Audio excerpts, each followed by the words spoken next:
Bueno, muy bien, 7:30 de la mañana y ayer leía una nota en La Nación que daba como gran novedad que hablaba el ministro de Salud, cuyo nombre, te digo la verdad, ahora mismo no me lo acuerdo. En el medio de la epidemia del dengue, que hablara el ministro de Salud resultaba un hecho súper novedoso.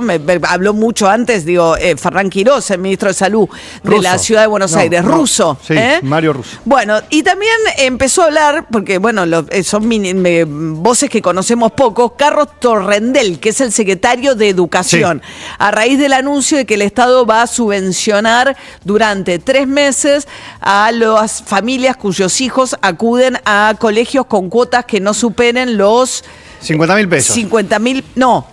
La cuota que no supere los 54.000 pesos. 54.000 pesos. Le pagan hasta el 50% de esa cuota. Escuchemos a Carlos Torrendel.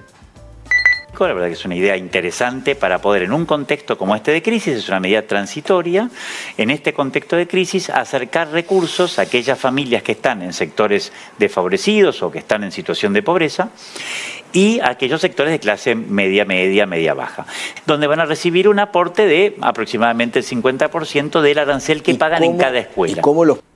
Esto es abril, mayo y junio, hay que anotarse. A partir de abril se abre recién la inscripción. Sí, del miércoles 3 de abril, a partir de ese momento, en Argentina, en la web argentina.gov.ar, ahí va a aparecer el camino a seguir. Recuerden que tienen que tener ingresos familiares menores a 1.419.000 pesos.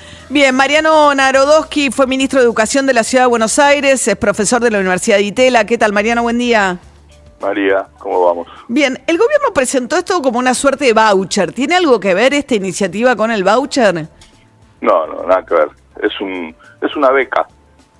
Después podemos discutir si está bien o mal, pero es una beca. El Estado utiliza el gasto público para financiar a las familias que presuntamente no pueden pagar porque están en una situación, dentro de la situación económica complicada en la que estamos. Y no es un problema, digamos, solamente de palabras, porque el voucher implica competencia, elección de escuelas, mercado educativo, y acá no pasa nada de todo eso. Es simplemente una beca del Estado donde se aplica el gasto público al arancel de las escuelas, a la cuota que pagan las familias. No, de ninguna manera es un voucher. Ajá. Yo entiendo, el contexto difícil y particularmente para esos sectores de ingresos medios bajos, además ahora va a venir la quita de subsidios que, tienen el poder adquisitivo muy golpeado. Pero pienso que estas escuelas son escuelas que tienen mínimo el 75%, ese es otro de los requisitos, de subvención estatal. Son escuelas de gestión privada con gran parte de subvención estatal. Y es como un doble subsidio a esas escuelas que el Estado le pone. Sí, esa es otra discusión. Yo me fijaría más bien si esas escuelas tienen o no fines de lucro. Ahí sí me fijaría, porque si tienen fines de lucro, entonces lo que podría pasar es que las escuelas ganen menos, tengan menos utilidades este año para poder financiar esto que se está planteando. Si no tienen fines de lucro, está dentro del esquema habitual donde el Estado financia las escuelas privadas. El punto es que, independientemente de la confusión o no respecto de voucher o no voucher, lo que me parece que hubiera sido más razonable, si se quiere hacer esto, es reducir los impuestos nacionales que pagan las escuelas privadas. O sea, por ejemplo, el impuesto que se paga en Orba del Sur o a la obra sanitaria. Ahí sí me parece más razonable, porque de esa manera las escuelas, repito, sin fines de lucro, pueden tener más financiamiento.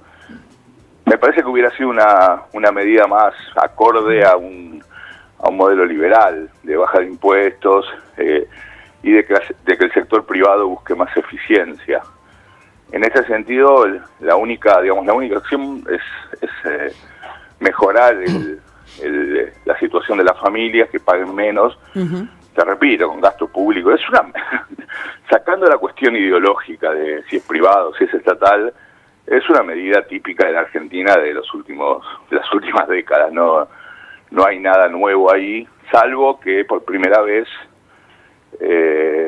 Estado interviene en financiar a las familias que mandan a sus hijos a escuela privada. Esa por ahí es la novedad, pero el mecanismo es el de siempre, absolutamente el de siempre. Ahora uno se pregunta también, no sé cuánto cuesta en total esta ayuda a estas familias, que es por 3 meses. Con relación a lo que está pasando, por ejemplo, con el Fondo de Incentivo Docente, pues la provincia de Buenos Aires acaba de anunciar que en función del recorte del Fondo de Incentivo Docente, que el gobierno nacional de Milei no renovó, las escuelas que venían aumentando, las públicas de 4 a 5 horas, la cantidad de horas que dan por día de clase, bueno, las 600 escuelas que les tocaba ahora entrar dentro de ese programa no tienen el financiamiento para eso y en principio habían suspendido la implementación de ese proyecto en 600 escuelas. Me parece que la quinta hora en escuela pública por ahí es una política que abarca a más gente que esta política. Sí, es probable, pero me parece no. El FONID no es una competencia nacional. La historia del FONID es muy loca porque... El Fondo de Incentivo Docente. Sí, el Fondo de Incentivo Docente fue hecho en el 98, lo hizo el menemismo, por 5 años.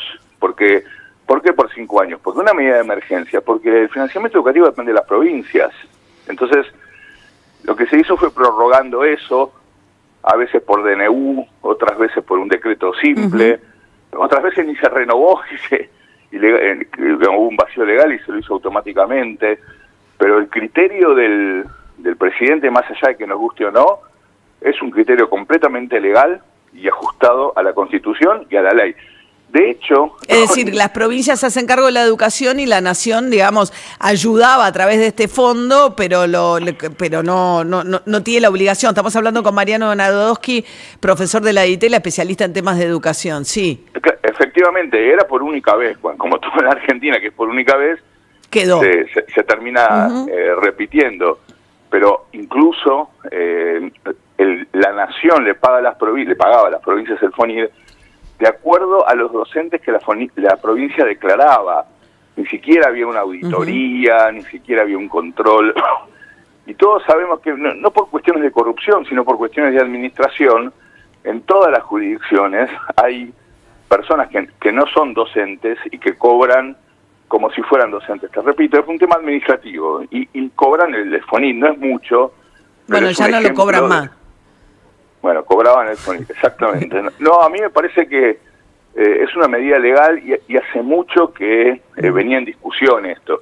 Fíjate, María, que nunca hubo proyectos de ley, por ejemplo, del kirchnerismo, ni empujados por el sindicato docente, para que el FONID quede para siempre. No, nunca hubo una ley. Bien. Recién ahora Máximo presentó uno. Te hago habla un poco de la situación. Última pregunta vinculada a una cosa que quedó pendiente del decreto de necesidad de urgencia y entiendo que es parte de lo que está ahora frenado por la justicia, es declarar a la educación como servicio esencial. Esto acotaría el ejercicio del derecho a huelga de parte de los docentes porque se los obliga a dar por lo menos un 75% de la prestación de clases. Esto creo que es un modelo en parte que implementó en su momento Correa en Ecuador, ¿no? Sí, que gracias a eso metió presas a la secretaria general del sindicato docente, Correa, y también se aplica en otros países. En España, por ejemplo, se aplica y en otros está en discusión. Ahí hay dos temas. Uno, la parte legal, de la que yo no me meto, donde, como se dice, siempre hay media biblioteca para cada lado. Pero después, desde el punto de vista pedagógico, no aporta nada, porque ese 75% no se sabe si es de la maestra de plástica, si es de un auxiliar docente, si es de un preceptor. Entonces eso es simplemente para que la familia, lo que no es menor, ¿no? Para que las familias tengan a dónde dejar a los chicos, es eso.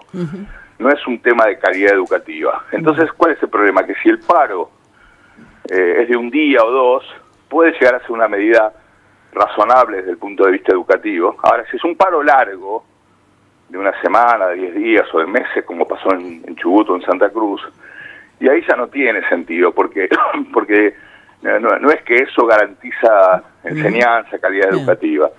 Es un tema, digamos, yo en realidad no estoy muy de acuerdo, la verdad, y aporto a la media biblioteca que que dice que legalmente no es correcto. Bien. Pero más allá de eso no es una medida que realmente tenga un impacto en la educación, sino más que nada en que las familias tengan a dónde dejar a los chicos, lo cual no es menor. No es menor, pero no es lo que pero no tiene impacto. Hay que decirlo. Bien. Hay que decirlo. Mariano Narodowski, exministro de Educación de la Ciudad. Gracias. No, de nada, hasta luego. Buen día, hasta luego. 7:40 de la mañana.